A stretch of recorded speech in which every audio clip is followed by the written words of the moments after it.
Kaixo eta ongi etorriak magazinera bertzegun batez, gaur martxoaren 8 dugu emakume nazioarteko eguna deialdiak daude toki handitzetan, Iruñako kasuan Antoniutitik, atxaldeko 8etan aterako da manifestazioa eta Menditxalbatik ere gonbitea bertan parte hartzeko.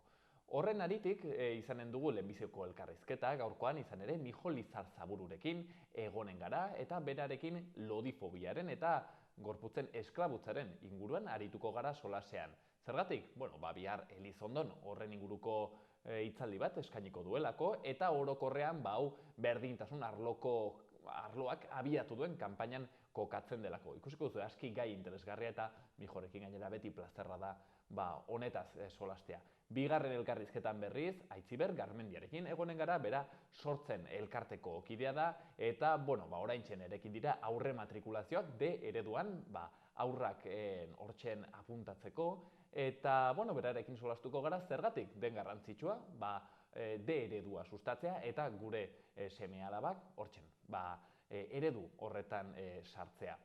Hori guztia baino lehen, betiko edukekin hasiko gara. Lehenik eta behin, efemerideak. 1900 eta 11. urtean lehen emakume langilaren nazioarteko eguna izan zen Clara Zetkin feministaren deialdiari jarraituz. Manifestazioak izan ziren Austria, Hungarian, Dinamarkan, Suitzan eta Alemanian. 1900 eta 17an emakume greba egin zuten Errusian ogia eta bakea eskatuz. 1900 eta 18an Espainiar gripearen lehen kasua azaldu zen. 50 milioi hildako sortuko zituen pandemiak. Eta 1900 eta 1988an Burgosetik Arabara pasatzeko erreferendumean baietzak gehiengoa lortu zuen Trebiñun. Ikus ditzagun gaurko lerroburu nagusiak.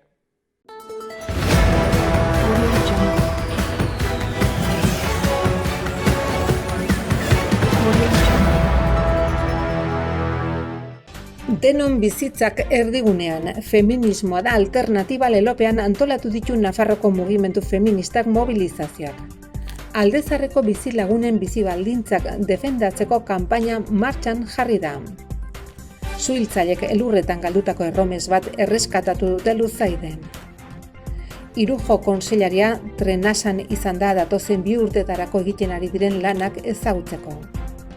Nafarroko gobernuko lehendakariak Enbega enpresaren konpromisoa eta berrikuntza ekonomikoa nabarmendu ditu bilatu hartan. Iruñako udalak modernizatu egin du herritarrendako arreta zerbitzua 2 laguntzaile virtual gehituta, bata 010 telefonorako eta bestea webgunerako. 16 kilometro baino gehiagoko lurpeko galeriek aukera ematen diote Iruñari argia, ura, hondakinak eta internet zerbitzuak lurrazpitik kudeatzeko. 2023ko Iruña hirian nazioarteko 17. poesia sarirako originalak aurkezteko epea zabalik apirilaren 30 arte.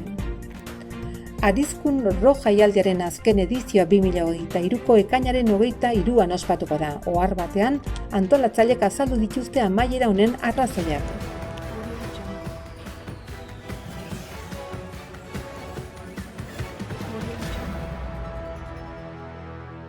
Guazen agenda kulturalarekin.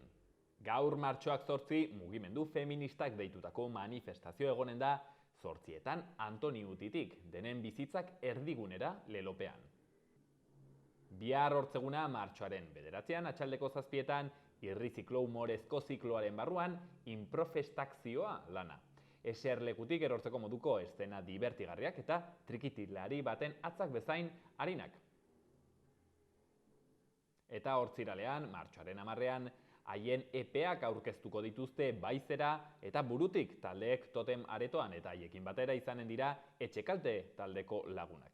Kontzertua atxaldeko 8etan hasiko da. Sarrerak 10 euro totem aretoan, webgunean eta herriko tabernan eskuragarri daudenak. Gaurko egunkarien azalak. Diario de Notiziasen kasuan lerroburu nagusian, PSOEk soilik baietz da baietz legearen erreforma aurrera atera du PPren babesarekin legearen aurka agertu baitzen. Podemosen ezezkoak koalizio gobernua hautsi du. EAJren baiezkoak eta RCren eta Bilduren ezezkoak zatitu egin dute investiduraren gehiengoa. Argazkian emakume andana baten, argazki txikiak eta izenburuan 13 emakumek berdintasunaren alde egindako borroka. Laneko prekarietatea eta zaintzako erantzukidetasunarekin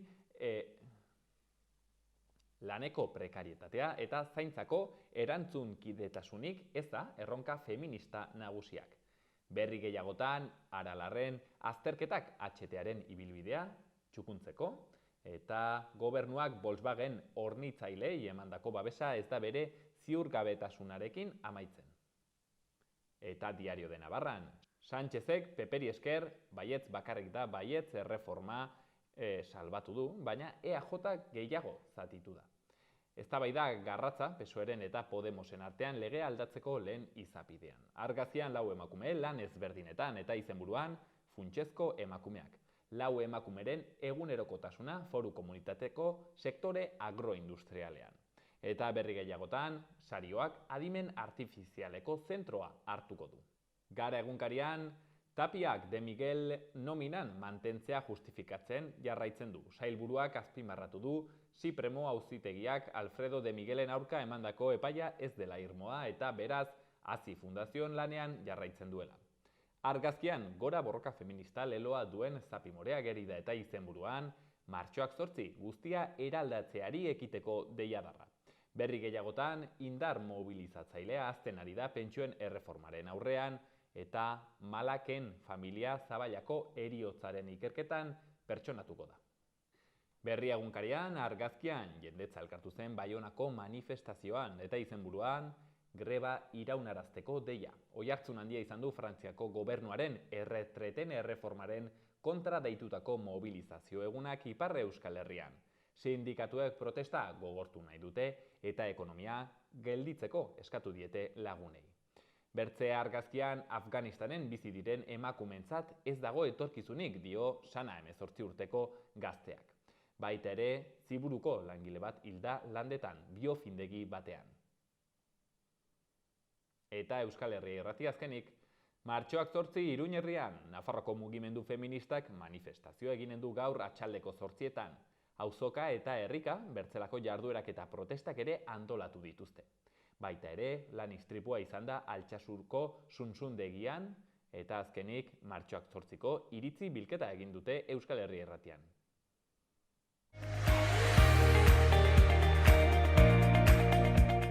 Gaurko eta biharko eguraldia. Gaur hego-mendebaldeko haize zakarrak epeltasuna ekarriko du. Hego-mendebaldeko haizeak enbrazu eginen du eta boladaka gogor joko du haizegunetan, batez ere goizean. Arratsaldean indarra galduko du. Temperatura gora egingo du lurralde osoan eta egun senti suabe baten ostean maksimoak 20-22 gradu ingurukoak izango dira Kantauri isurialdeko leku askotan eta Mediterraneo isurialdean 15 gradutik gora geldituko dira. Zerua momentu askotan nahiko lainotuta egonen da eta baliteke moduan hemenka euri pixka bat egitea. Bihar haizea hego-mendebaldetik eta noizbenka zaparradaren bat. Haizeak indarra apur bat galduko badu ere haizegunetan boladaka gogor jotzen jarraituko du. Arratsaldean baliteke ordu pare batez kostaldean haizeak ipar-mendebaldetik jotzea. Mendebaldetik iritsiko den fronte ahul batekin zerua lainotuta egongo da eta tarteka zaparrada txiki batzuk botako ditu, batez ere egunaren bigarren partean. Temperatura maksimoak koxka pare bat beherago geldituko badira ere giro epelarekin jarraituko dugu.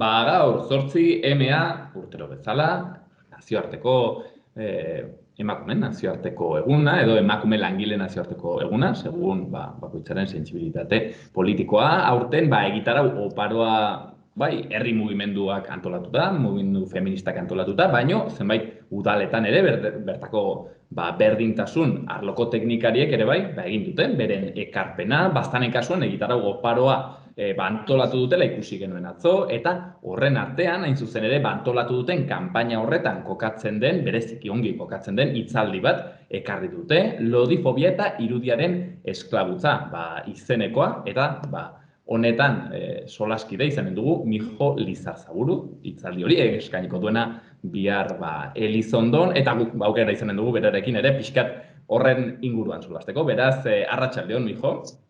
Arratsaldeon, Gorka, eskerrik asko xaloan izategatik. Mil esker, zuri, mijo, erraten genuen lodifobia eta irudiaren esklabutza ukituko dituzuela, nola definituko ez denuke lodifobia zer den? Bai, bueno, kasu honetan lodifobia eta irudiaren esklabutzan zentratuko gara, baina bai uste nahi nuen argi lodifobia iruditik aratago ez, edo estetikatik aratago doan arazo bat dela, ez? Lodifobia triada batek eratzen du estetikak, osasunak eta moralak, eta hiru horien artean ez sortzen da gorputz lodiekiko, edo gorputz voluminosoekiko, edo gorputz pixutzoekiko, ez epai bat ondorio zuzenak dituenak ez alor askotan garatuko dugun bezala elkarrezketan. Baina bai, horretan fokalizatu nahi nuen, ez? Como hiru horien arteko zapalkuntzan oinarrituta dagoela. Estetika lodifoboa, osasungintza lodifoboa, eta moral lodifoboa, edo produktibista, edo disiplina zaila. Gero, nolabait ere zapalkuntza hori nola gauzatzen den edo konkretatzen den, pentsatzen dut, modu aski ezberdinetan egongo dela, nolabait ere zapalkuntza batzuk edo estrukturalagoak, beste batzuk egunerokotasunean gehiago kokatzen direnak, mikromatxismoen modukoak. Ez dakite adibideren bat ematen aldi guztu, nola gauzatzen den, nola konkretatzen den hori? Nik uste du como dualidade hori gainditzen duen zerbait dela. Azkenean, noski badaudela, ez? Como mikro egoera horietan kokatu dezakegun edo egunerokoan ikusten dugune kontu horiek, ez? Izan daitekena epaia demagun udan plaian oinez lasai egotean, baina baita ere kontu estrukturalagoak, ez? Adibidez, busen jarrailekuen tamaina, kontu estrukturalago bat da, oraindik ere estrukturalagoa, ez? iPhonek orain kontatzen dituzten 10.000 pausotxoak, nola da posible, 10.000 pausotxo horiek guk onartu izana gure oinezkera kontrolatzea ez balitzake lodifobiagatik. Orduan, uste du, kapandi bat hartzen duela, ez? Amaren epaia de maite, argaldu zaite zure ongiagatik, baina gero baita ere kaparik sakonenak ere hartzen dituela. Nor errango zenuke, mijo, garela lodifoboak? Denak gara lodifoboak? Nik uste dut baietz, azkenean ez delako kontu individual bat, beti izaten dugun bezala, deno gara matxista, deno gara rasista, deno gara guzti hau da, deno gara lodifoboak baita. Kontua da, horren baitan, leku ardura gehiago duen lekuak eta ardura gutxiago duen lekuak daudela, ez? Nola bait, eta dietetika, kirol, industria, irudiaren industria, guztien artean, mugitzen den korrontea lodifoboago izan hori da, beste leku batzutan mugitzen dena baino. Baina ez da kontu isolatu bat, hau da, denok gara horren parte nola bait. Baina ez ardura maila berdinarekin, denok gara horrekin batzuk beraien ardura eskudetzeko balio dute. Denok egiten du kapitalismoa, noski, baina Bill Gateseketan ez dugu ardura maila berbera. Ardura maila ezberdinak beraz. Mijo, erraten zeren argiako elkarrizketan, maitatu zure burua esaldia ez, hainbertzetan aitzen duguna, sistemaren trampa bat dela. Ez dakit azaltzen onduzun hori pixkatu? Lelo tramposo bat da, lehenengo puntua individualista delako. Hau da, maitatu zure burua zuk individualki, bazina bezala txampiñoi bat bere burua espiloan ikusten duena da maitatzeko ez, beharrezkotasun hori duena. Eta gero gainera kontraproduzentea da sistematikoki arbuiak eta sentitzen dugun gorputz horietan. Zenoski, maitatu zure burua oso eslogan erreza da, novia dun niñato bat bazara, maktaperrak egiten dituena bere problemarik handiena plekilloa nola horraztu denean. Baina maitatu zure burua, hori gorputzarra ziltzatuentzat, gorputz lodientzat, gorputz horientzat, lelo biziatu bat da. Azkenean duzulako gizarte oso bat, zure burua ezabatzera joaten, ez? Argaldu berzara ez dakiz ere egin behar duzu tala bestin, inkluso zentzu neoliberalagoan, ongi egon nahi baduzu utzi zure burua laguntzen. Olako zentzuetan, eta bitartean, duzu individuo bat, kaka guzti hori tragatzen, gainera bere burua maitatzeko ardura izan behar duena. Eta gainera ez badu maitatzen bere errua izango da, klaro. Ez da ondo ezagutzen, ez da asko baloratzen. Orduan, zentzu horretan, trampatia da, feminismoaren empoderamenduaren logika individualistara lotu genezakela, zu zure, izan azke, izan ardura zure bizitzarena, tal guzti hori darria, bai. Baina, zentzu horretan trampatia da, uste du lodiok ez dugula gure burua maitatu nahi, baizik eta osasunkintza duin bat jaso. Uste du feministak ez garela empoderatu behar individualki, baizik eta garbitzaien lan soldatak igo behar direla. Zentzu hortan, lema tramposo bat dela esango nuke. autolaguntza neoliberal horretatik beraz urruntzeko beharra eta hori kristalizatzen duela nonbait esaldi horrek, aski hausnarketa interesgarria. Ez dakit, aipatu dugu zerbait ere ez, maila strukturalean eta nola ematen diren, kapa ezberdinetan zapalkuntza hauek, nola errango zenuke eragiten diola, ez? Pertsona bati honek bere egunerokoan, ez? Pertsona lodi bati edo bertzelako gorputz ez normatibo egunerokoan. Bai, bueno, kontu ezberdinak daude, ez? Lehenengoa diskriminazio laborala. Kontuan hartuta gizartea gero eta desindustrializatuago edo industria ezberdinetan, ez? Mugitzen da bilela, zerbitzuak dira gure gizarteren gehienak lan egiten duen lekua eta hor adibidez buena presentzia kontzeptua dago. Automatikoki lodiok ezabatzen gaituena, ez? Como lehenengo lerroretatik, hori diskriminazio laboralen partetik. Obviamente, eta zenbat eta adolescenteago izan, ez? Edo zenbat urbilago egon hortik diskriminazio sexoafektiboa ere, mobidade bat da, hau da, klaseko lodiak ez du ligatzen, eta honek berdin du 40 urterekin agian, baina 15 urterekin oso zentrala da zure bizitzan. Gero baitere diskriminazio sanitarioa. Badakiun kontuak dira, baina hori lodi bat otitis batekin doa medikura eta arazoa argaldu behar dela da. Eta horrela konstanteki, eta gainera honek jolas doble bat egiten du, zergaitik, zuk ere beldur hartzen diozu medikura joateari epai hori ez jasotzeko, ez? Orduan, parte batetik diskriminazio sanitarioa dago, da beste partetik horren subjetibazioa eramaten zaituena zu ez joatera medikura. Hori, gero, bizitugu baitere egunerokotasunean, ez? Diskriminazioa eta burla produkzio kulturalean, ez dago historiarik gutaz hitz egiten duenak edo gutaz hitz egiten dutenean, ez? Zerdita oso pop jarri dela momentu honetan ez adibide, violentzia oso jarto bat bizitzearen lekuan kokatzen da bakarrik, hau da lodioen bizitza ez dela bizigarria asumitzen da edozein produkzio kultural formetan, eta horien artean, baitere, baina nik garrantzi gutxien ematen didana, egia esan, bullying zuzena, ez, bai asko moten dena eskolan, bai asko moten dena sare sozialetan, eta batzuetan espazio publikoan, bereziki zenbat hiri handiagoan bizizaren. Hau da, puta gorda kaletiko jukatzea ez da ohikoa Ondarrun, baina bai Gasteizen adibidez. Osea, hor dago. Nik faktore horiek jarriko nituzke martxan, martxan ez barkatu, faktore horiek jarriko nituzke zentroan, ez, egunerokotasunean egiten dutenak, gehi aparte, bakigunak, ez, akzeso reduzitua, ez, kapitalismoaren produktuei, gure tailako erroparik ez dagoela, baitere sartuko nuke, baina, hau agian aztiroago hitz egiteko da, baina harreman konplexu bat amekin, kontuan hartuta, ez, heterosexualitatearen mandatutako bat dela ama etxearen polizia bihurtzea, hau da, berak eskatzea aurrak ondo alimentatuta egoteaz, bere gizona ez egotea moskorkeriak egiten kalean, talbezti, gauza guzti hauek, lodiontzako zaila da harreman on bateratzea gure amekin, zergaitik, zu lodia zarenean nagusiaroan zure errua da, baina lodia zarenean haurtzaroan zure amaren errua da, patriarkatuaren da lodifobiaren arteko gurutzak eta jarto bat eginez, ez? Orduan, oso zaila da zure amarentzat zuganez ikustea bere hezkuntzaren frakasoa nolabait, eta horrek harremanak asko biziatzen ditu egunerokotasunean amekin. Osea, lodien adolescentzia nahiko leku zaila da. Kontaktu bezala. Orduan, esparru zabal bat da, gero autoestima kontuak daude, nolabait, naizela bereziki sartuko horretan, baina nahiko hori identitaten kontua da, ez? Nahiko orohartzailea dela lege horrek sortzen duen panorama eta modu ezberdin askotan afektatzen digu. Orduan, ez du nahi baten fokalizatu bereziki, baina abaniko hau uzten dizute, bizkat, ideia bat egiteko. Mijo, gizonei ere bai, eragiten die, honek? Bai, baina modu ezberdinean. Eta hau kontu zail bat da guretzako. Modu ezberdinean, zergaitik, obviamente, lodifobiak, gizonei eta emakumei eta komunitate queerrari eta guzti horri eragiten dio, baina kontua da ezberdina dela emakume bat izan zarenean eta zure bizi balio guztia edertasunean edo gizonei katxondo jartzean zentratzen denean.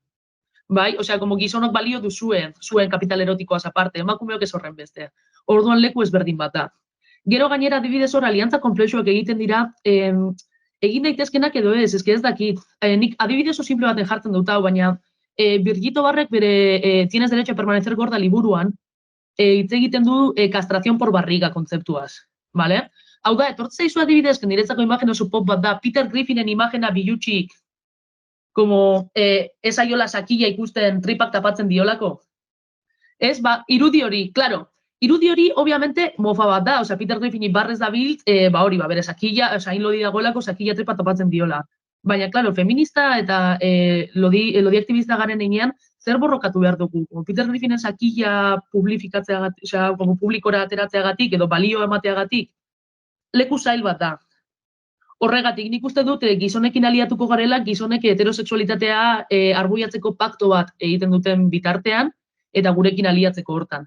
Hau da, diskriminazio lodi hori aitortuko dugu, baina zentroan jarriko duguna ez da izango haien sakilaren bizibilitatea, edo haiek ez izatea orenak futbolean, edo haiek ezin izatea matxito ligoi abusadore bat bere kuadriago beste amarrak bezala. Osea, hor, leku konplexua da. Eta postura ezberdina daude, por cierto, lodi aktivismoaren barruan, osea, ez da debate itxita dagoen debate bat. Modu ezberdinean behaz, nola eragiten dien, aipatzen zenuen ez, kapital erotikoaren garrantzia emakumetan, gizonetan ez dela berdina, eta nola hor kokatzen digun beraz toki ezberdinetan, eta nola gurutzatzen digun modu ezberdinetan, ez? Ez dakit, mijo, nola baitere laburtzeko ez dakit, lodi aktivismoaren mezua, zerekin zaudena adosago. Bere mezua izango zen, aizu, ez eman garrantziarik estetikari, edo izango zen gehiago aizu, arrotasunez erran lodia naiz. Ez dakit zerekin adosago. Ni gehiago nago arrotasun lodian. Ze garrantzirik ez ematen estrategiak balio izan digu epoka liberal batentzako dena berdina, denok berdin, tal, baina uste dute momentuz berdin baten kokatu behar garela. Ze aipatzearekin ez emateko garrantzirik estetikari lortzen dugun bakarra da, zinismo arraro baten bezala sartzea, non inork ez dian emoten garrantzirik estetikari, baina kasualitatez dena jarraitzen du, beti bezala. Bai, orduan diskurtso oso erraza da hartzeko. Nik uste dut arrotasun lodia estrategikoago dela eta bereziki gainera armarizatuta egon garen komunitateak garelako. Hau da, nik 17 urte arte lodi hitza entzunetan egarrez hazten nintzen. Hitz hori hartu izan, arrotasun bat sentitu izana, egin duten bezala, gurekin batera borrokatzen duten beste komunitatek. Sortzen zaite, boiera, marika horren ez, apropiazioa. Ez da berdina garela heterosexualak eta homosexualak, ez boierak eta marika gara, eta hori indartzera gatoz. Edo mugimendu antirrazistatik egin zuten bezala, ez, Victoria Santa Cruz da, ez, Me llamaron negra, mitiko bideo hori, ez, apropiazioa, ez, epai horren apropiazioa hartu da arrotasuna, adieraztean ikuste dut estrategikoa dela, hori teno gara pertsonak, zinismoan hori baino. Claro, gero igual ere gauza bat da, nola baitere, lodi aktivismoaren estrategia zein izan behar den, eta gero bertze bat igual jendarte zabalarentzako mezua, ez? Kasu horretan, ez dakit, betxatzeut finean dagoen, hortzimugan dagoen helburua beti dela, aspektu estetiko hoiei gero eta garrantzi gutxiago kentzea nola baitere, ez? Ez dakit, den, Claro, gero hor badago dilema hori, ez? Zeren, kentzen diogu garrantzia gorputzari, baina, karo, gero gorputz horretan bizi gara, eta ezagit hori ze puntotaraino aldentzen, ezagit alboratzen alden, ez? Igual ez da bat ere realista hori, erran edu. Nik uste dut ja bukatzen dagoela hori, Osea, como niko goratzen dute, aurragoak ginenean, gehiago entzuten genduela mezu hori de lo importante está en el interior. Osea, bizkat el principito, el tal, baina eske leku horiek ere, como leku arriskutxura eramaten dute, ez? Adibidez, lodi askori horrek eraman digut disforia antzekoa sentitzera, non nire barnean garrantzitsua den lekuan ni maravillosa naizen, baina kanpotik dudan itxura horrekin como konfliktoan nago, ez? Orduan, zu ezin zara bizi zure barnearekiko aliantza baten eta zure kanpoarekiko gorroto baten, ze barne eta kanpo bat doaz, eta azkenean ariketa hori autodestruktiboa da. Eta gainera, justo uste dut ez, como barne eta kanpo ez, como arazo hauek asko konektatzen digutela problematika transari. Bai, osea, ze zentzutan, hori bat, disforia hitza aipatu dut, ere, como transaren mugimenduan asko erabiltzen dena, ez? Edo, bi kasuetan, bai, trantsizioan, bai, argaltze prozesuetan, guri prometitzen zaigu prozesu mingarri eta luze bat eta gero, bai, trantsizioa eginez, bai, argalduz, azkenean lortuko dugula, ez? Como gu garen hori adieraztea, munduari, zoriontsu izatea, como guzti horrekin gustura egotea, eta, bueno, badakigu hori ez dela etorriko, ez transentzako, ez guretzako. Hau da, ez dago irabazteko egun bat, ez dago zure burua benetan maitatzera helduko zaren egun bat, eta ez dago benetan zure itxura eta zure barruko hori konektatuko duten egun bat. Bai, sekula ez zirelako bi izan, eta hori da guretzat oso garrantzitsua dena ere azpimarratzea. Zakit ondo erantzun dizudan galdera, gorka da un poco por la rama. Bai, segurazkere aldi batzuetan entzun beharko zen erantzuna da, nik uste gauza handiz erran dituzulako. Elkarrizketarekin, aitzinera segitzeko mijo, pentsatzen dut galdera honek ere bai ematen duela batesi oso baterako eta bizi oso baterako, baina bueno, gutxi gora bera zertan ulertzen duzu, oza, ze funtzio du lodifobiak, funtziorik betetzen badu, erran edut kapitalismoaren barruan, patriarkatuaren barruan, ez dakit, ze funtzio eta beraz ze kausa aurkituko zenion hori? Nik uste dut funtzioa gorputza disiplinatzea dela. Eta, obviamente, kapitalismoaren barruan pila batetekin ateratzen dira disiplinamendu hortatik, hori ez, dietetikaren, estetikaren, como industria guztionek ateratzen duena, eta baina nik uste dut benetan betetzen duen funtzioa emakumeak disiplinatzea dela, oso sakonki. Hau da, emakume gehienak bizi dira askoz ere kezkatuago argaltzea edo lotitzeagatik, neoliberalismo edo patriarkatuagatik baino, eta hori nahiko gauza obioa da. De hecho, bazilatzen nien como kolegi, gustatuko litzakela jendearen txan bibotoi jartzea, tipo argaldu ero iraultza. Da, ea zein emango zion, zein emango zion bakoitzak. Orduan, joan egin zaitu, gorka, markatu, Funtzio disiplinatzaile hori apatzen zeniola nola baita. Hori da, funtzio disiplinatzaile hori da niretzako garrantzitsuena. De hecho, Bizito bar zitatuko dut berriro ere, baina berak esaten duena da, argaltasuna bigarren mailako karakteristika bat dela, garrantzitsua dena disiplinamendua dela. Eta guk horra adibide tontoa jartzen dugu, baina ez dakit inoiz entzun duzuen zerbait tipo, ez sartu pertsona honekin lodia delako ze gaixotasun bat du. Tiroidesa, tala, bestin. Hori oso polita da, ze hor ikusten dugu benetan garrantzitsua dena disiplina dela. Ze arazoa izango balitzateke lodi izatea bakarrik, ze ardura du lodi izatea jaten duelako edo lodi izatea tiroidesa duelako. Baina ez berdina da, zergaitik da ezberdina, eskatzen da biltzena ez delako horren beste volumen bat, baizik eta disiplinamendu horretara hori egitea. Hau da, neurosi absolutu baten sartzean, zure bizi guztia pasatuko duzun kaloria kontatzen, TikToken healthy food bideoak ikusten, goizeko bostetan ez natzen gimnasiora joateko, edo guzti gauza horiek rentabilizatzen gainera gorputz kapital bat egiteko gero munduan funtzionatzen lagunduko dizuna. Orduan, hori bereziki uste du funtzio disiplinatzaile bat dela.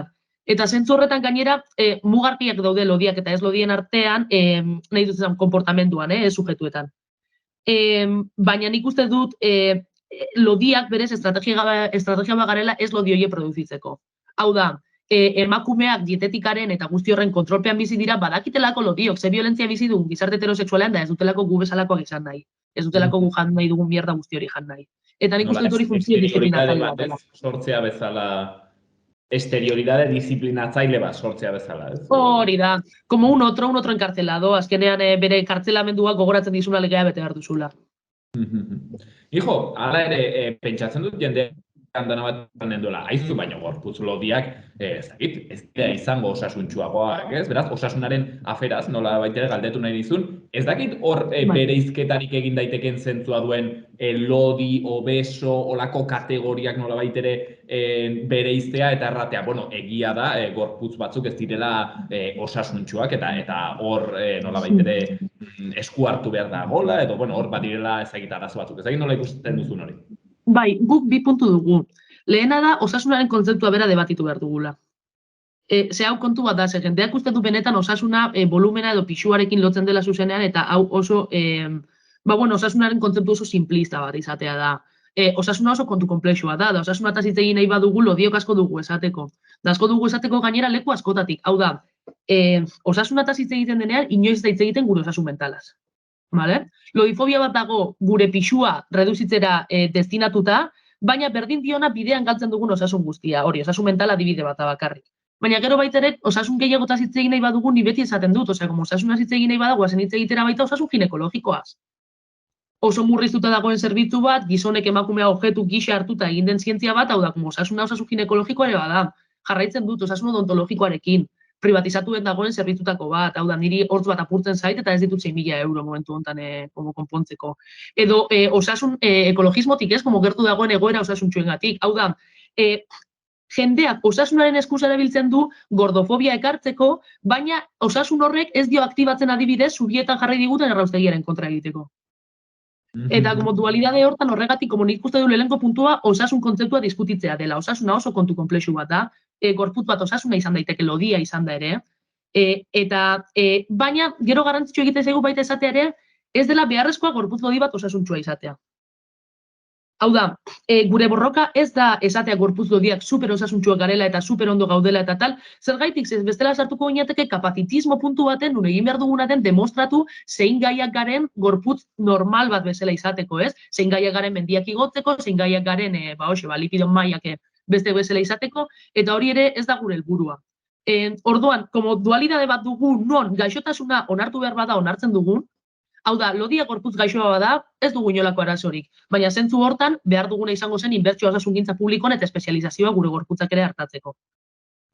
Ez diskriminazioa eta bazterketa. Eta gero, ikusten badugu gorputz lodia ez dela bere baitan edo ez duela zertan gaixoa izan hori onartuko genuke da despatologizazio prozesu bat hasi behar dugu. Baina zentzu hortan, gure borroka osasun kontzeptua komplexizatzean datza, baina berberari iesik joan gabe, edo leku kapazitistetan sartu gabe, edo hor egon gabe, dualidade hori mantentzen, ez? Non ez dugun arazorik, ez gaixoak izateko, ez izateko.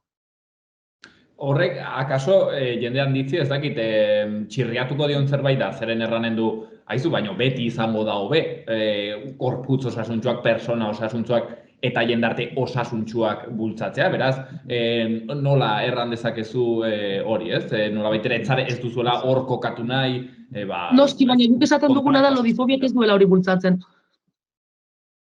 Hau da, lodifobiak ez duela jendarte osasuntxu hori bultzatzen. Jendarte osasuntxu hori bultzatuko zuenak osasungintza publiko eta kalitatezkoa dela, eske badakit mexikak diskorraio ematen dudala, baina eske egia da, ez? Porque ematen du gainera osasuna kontu individualista bat dela, nunzuk zure gorputzarekin, como egiten duzun harreman horretan aurkitzen dela. Ez da datu zehatz bat, baina nutrizionistek esaten dute gure, hau da, zure osasun individualaren arduraren 130% duzula individuo gisa. Beste 70% kausa genetiko, environmentalak etortzen zaizkite, ingurumen kausak, guzti horiek determinatzen dituzte. Hortaz, guzti hori hartu erreduzitzea 130% hortara, fokua ardura individualean jartzea, ardura individual hori reduzitzea, volumen eta pixura, eta horrekin poblazioaren zati bat matxakatzea, beste guztiak disiplinatu egoteko jolas bardinean, hori ez da osasun. Horregatik osasun kontzeptuaren komplexizazioaren aldea. Erran behar da, mi jo gaina filosofia ikasi zuela eta sumatzen da... Batera ikasi egon dut. Ikasi genuen batera. Eta nola, beti hausnarketa sakon horiek aski interesgarriak, ez duela ematen, holako elkarrizketa batean sakonki jorratzeko, baina, interesgarria, ez behintzat buruari bueltak emateko. Mijo, bai galdetu nahi nizun, pixket bukatzeko pentsatzen dut, behin baino gehiagotan atera izan den gaia da, eta da beste kontuaren, hau da, nola lotzen aldiren lodifobia eta jasangarritasunaren kontzeptua, ez? Zeren, claro, batek baino gehiago erranen du, haizu, gorputz lodi horiek ere sistema jakin batean kokatzen dira, segurazki ere gehiago, ez? Behintzat modu masibo batean, ipar globaleko zenbait jendartetan, zenbait klasetan, ez? Janari azkarraren baitan kokatzen da, kontsumismoarekin badu beraz zerikusia, eta norbaitek erranen dizu, haizu, gorputz lodiak orokorrean ez dira jasangarriak. Ez dakit zerrango zenuken. Uste dut dementziala eta oso razista izango zela komentario gisa, onartzen duelako bakarrik gorputz lodia izan behar dela zuria eta hartain klasekoa. Gorputz lodi arrazializatu pila bat daude, obviamente, eta hauek ematen dira zona aberatsenetan eta zona prekarioenetan. De hecho, gainera, ikerketa asko daude lotzen dutenak zuzenean, loditasuna eta pobrezia, azkenean, entorno obesogenetiko deitzen dioten, ez gustatzen, kontzeptu motori, baina badaude ikerketak, hori lotzen dutenak eta esaten dutenak, zuke aipatu duzun guztia hau, ez? Kontua da, giro bat ikusten gabiltzala, non aberatsak diren, bio, eko, organiko guzti hau kontsumitzen dutenak, eta aberatsak diren gorputz argala duten horiek, eta nik badakit ez dagoela gorputz insostenible gorik aberatzena baio. Eta uste dut arazoa individualizatzea eta pentsatzea jasangarritasuna dela gu planeta jaten gabiltzalako, eta ez Elon Musk dabilelako, ez Elon Musk, sistema kapitalista oso bat dagoelako produkzio lege batzuk dituenak, lurraren ustiak eta zentzu gabekoa bultzatzen dutenak, hau da, kontua izango da, nik baina patatak errepikatzen ditudala eta hori da arazoa, ekologiarena, bengaia. Orduan, dualidade hori, ez? Kontu zibiliberrala individualizazioarekin eta kontu zibiliberrala arrazakeriarekin, ezin dugu pentsatu gorputz lodia txuria denik bakarrik. Eta, de hecho, gainera, loditasunaren borroka estatu espainolera eta estatu espainola eta gero Euskal Herrira sartzen da latinen eskutik, hau da, Latinoamerikan aktibatu den mugimendu bat da bereziki, eta estatu batutan aktibatu izan denean ere, bertako txikanen edo bertako latinen eskutik izan da. Orduan, nik enuke vinkulazio zuzen hori egingo den loditasuna igual aberastasuna, badela logika bat igual balio duenak gozete garaieta, baina ez dut uste hori denik gure situazioa, eta gainera gorputzaren volumena ez delako zuzenean lotzen jaten denari. Kasu batzuetan bai, baina beste batzuetan ez, orduan konplexio mila daude, eta ezin dugu pentsatu loditasuna aberatzen privilegio bat dela. Hitz egundokoak, eta bihar gainera horretan oraindik ere gehiago sakontzeko aukera izanen duzue. Bueno, nik uste dut, haunditz merezi duen elkarrizketa, hitzaldia, izanen duzue bihar Mijol Izarzabururekin, honen inguruan, aipatzen genuen bezala, dodifobia eta irudiaren esklabutza, uste duzue beti ere, begirada zorrotz eta kritiko horrekin, ardura, beti estruktura horietan, ez, eta kolektiboan jarriz, eta inoiz ez, individu horretan. Beraz, Mijol Izarzaburu, eskertzea bertzarik ez dugu, eta espero dugu biharko elkarrizketa aski ongi ateratzea. Tope. Zuri Gorka Xaloa telebistari ere, proiektu komunikatibo bultzatzeagatik, eta baita ere, Baztango udalari ez, hau antolatzeagatik. Eskerrik asko guztia. Mila esker zuri.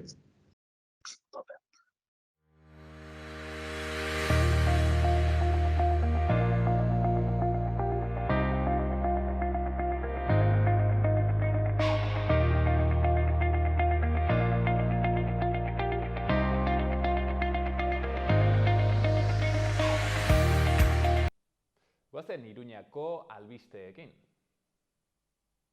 Iruñean Arantzadi eta San Jorge kirolguneetako atezaintza, sorospen, mantentze eta garbiketa zerbitzuak kudeatzeko kontratuen lizitazioa onartu da. Bi kontratuen batura 1.200.000 eurokoa da eta urtean 2 luzapen gehiago egiteko aukera dago. Baitere 2023ko Iruñea hiria nazioarteko 17. poesia sariko originalak aurkezteko epea zabalik dago apirilaren 30 arte. Lanak gaztelaniaz edo euskaraz idatziak argitaratu gabeak izan beharko dute. Gai eta forma librekoak eta 400 eta 800 bertso artekoak. Azkenik 16 kilometro baino gehiagoko lurpeko galeriak aukera ematen diote Iruñari argia, ura, hondakinak eta internet zerbitzuak lurrazpitik kudeatzeko. Lezkairu eta Arrosadiako hirigintza garapen berriak galeria zabalekin eta irisgarriekin proiektu ziren zerbitzuak hartzeko.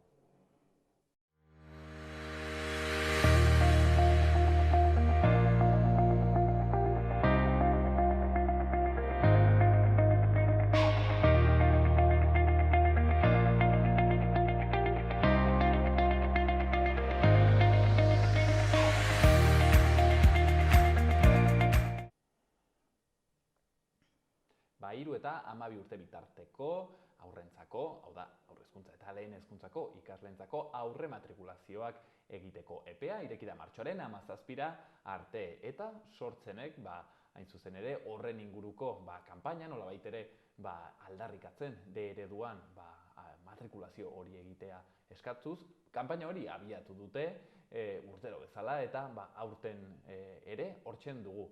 Gaurkoan, horretaz solasteko aukera izanen dugu, pixket beti ere komeni delako oroitaraztea zergatik, den garrantzitsua, eredu horretan aurrak matrikulatzea horretarako, Aitziber Garmendiarekin egonen gara, hain zuzen ere, sortzeneko koordinatzailearekin, beraz, arratsaldeon Aitziber.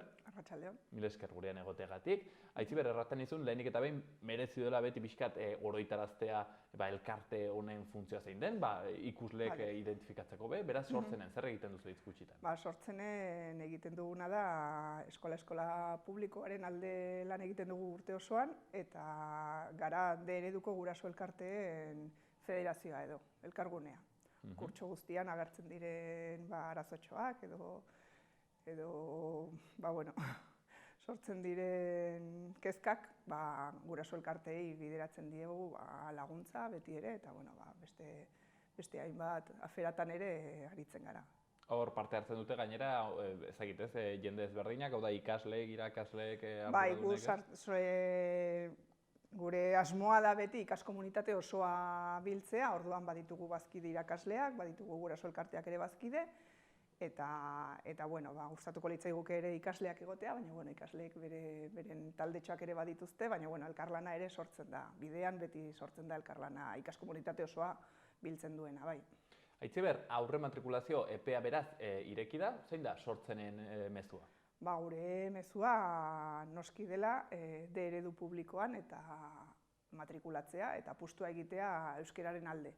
Euskararen alde zergatik, hemen Nafarroan badugulako borroka berezi bat eta iruditzen zaigulako gure hizkuntza Nafarroan bizi ahal izateko aukera bat dela. Ikasle euskaldun eleanitzak sortzeko, badakigu D eredu publikoa dela biderik egokiena eta horren apustua egiten dugu. Kanpaina hau bereziki egin dugu beste hainbat eragileekin, gizarte arloko hainbat eragileekin, eta gure mezua garbia da. Naiz eta matrikula izan 3tik 12ra, 0tik hastea, eta horregatik leloa da 0tik aurrera aukeratu euskera, eta irudia ere oso esanguratsua da aurten, bat marraztu dugulako belarrian, eta noski aurrek lehenengo hartu emana euskararekin, obera izango litzeke amaren sabelean daudenetik, baina, jaiotzetik... Hori, barkatu, literalki? Bueno, esango genuke azkenean entzuten dutelako, ez? Eta ja, ez dakit, baina, gure asmoa, alik eta hurbiltasun gehiena izatea euskerara, ez? Eta, hala ere, baldin badaude familiak ez dutenak hurbiltasuna, beraien seme-alabei izugarrizko aukera zabaltzen dielako euskera beraien ikastetxeetan, eta kanpoko arlo gehiagotan euskerarekin harremanak izatea, ez? Azkenean bat gehiago da ingelera, frantsesa edo beste hainbat hizkuntza bezala. Baina hau bertakoa da, orduan murgiltzea ere errazten du.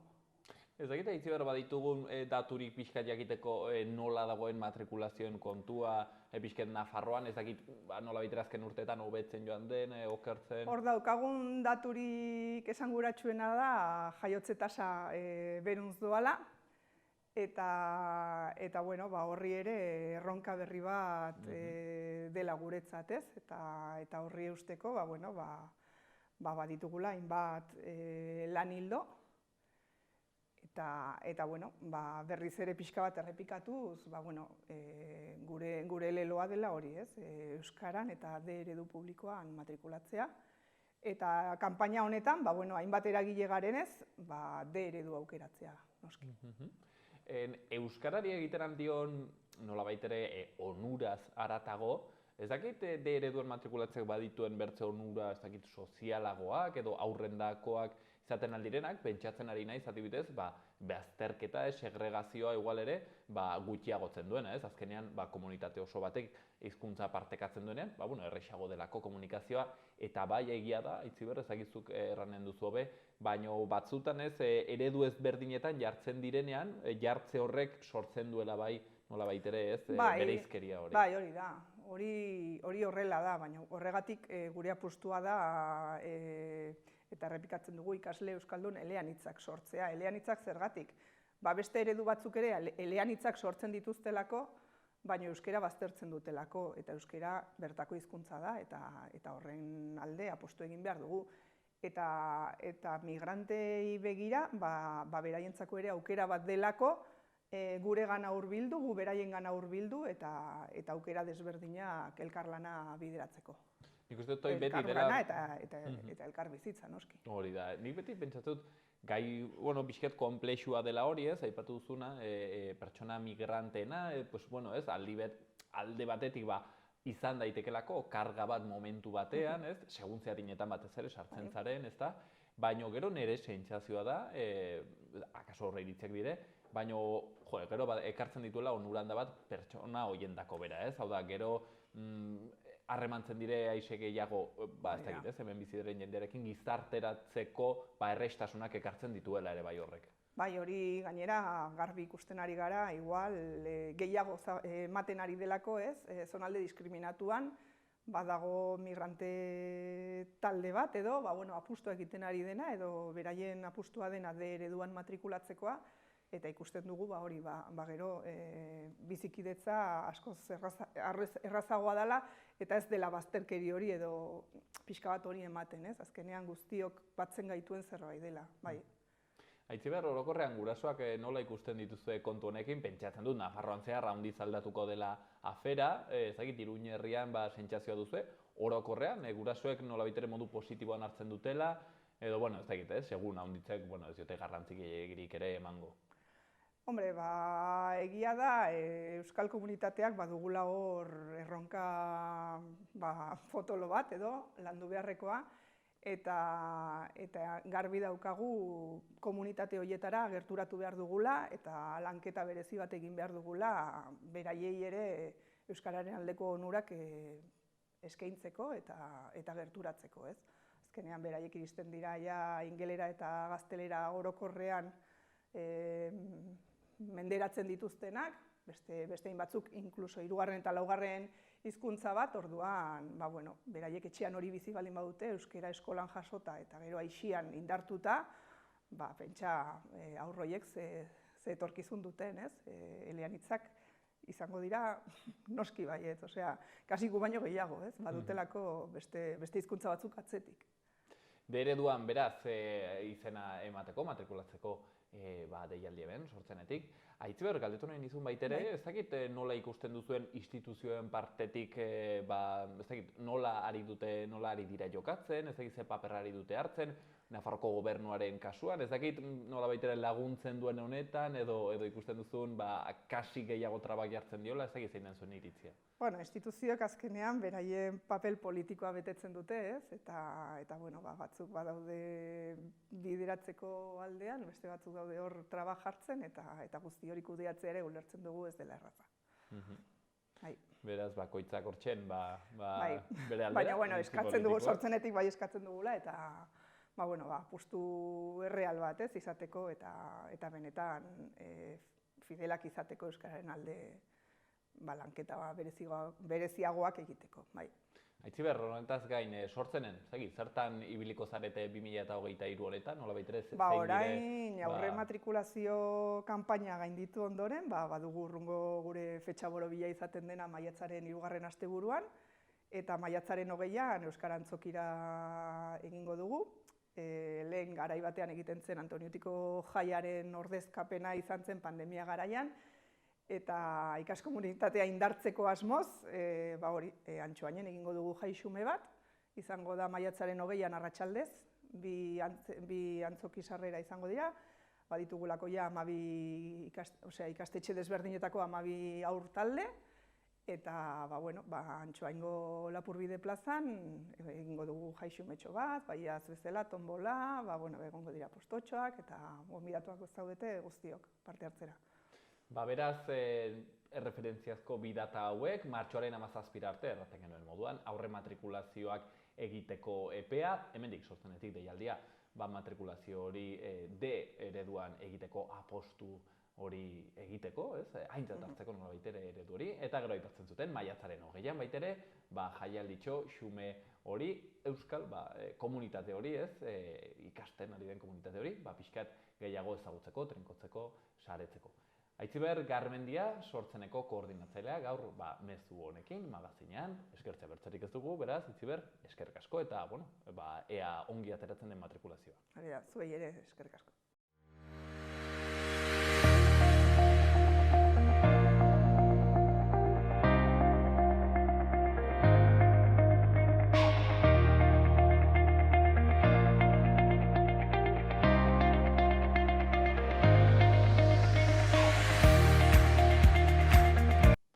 Hauxen dena gaurkoz magazinean, martxoaren 8 honetan, erran, Xaloa Telebistako plantillaren gehiengo zabala ere emakumeak direla, beraz, gure eskerronak haiei, espero dugu, hori, berdintasunaren eta aukera berdintasun horretan borrokak aurrera egitea, eta biharko egunean, gizarte hobe batean bizitzea. Gaurkoz, hau izanen da dena. Gobierno de Navarra. Nafarroako gobernua.